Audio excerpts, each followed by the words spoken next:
ఫిరాయింపులపై court తలుపు కూడా తడతామన్నారు AP ప్రతిపక్ష నేత వైఎస్ జగన్మోహన్ రెడ్డి. దేశంలో మంచి రాజకీయ వాతావరణం కోసం పోరాడుతున్నట్టు చెప్పారు. ఢిల్లీ సిపిఐ ప్రధాన కార్యాలయంలో రాజాతో కలిసి జగన్ మీడియాతో మాట్లాడారు.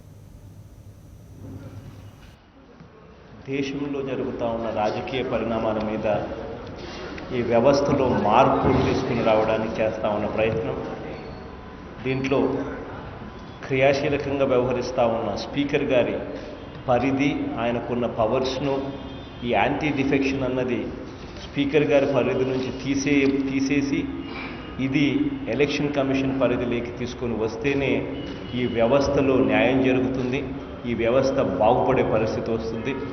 దీనికోసం కన్సెన్సస్ బిల్డప్ చేయడం కోసం, వ్యవస్థలో మార్పు తీసుకుని రావడం కోసం అన్ని పార్టీలను కలుస్తూ ఉన్నాం.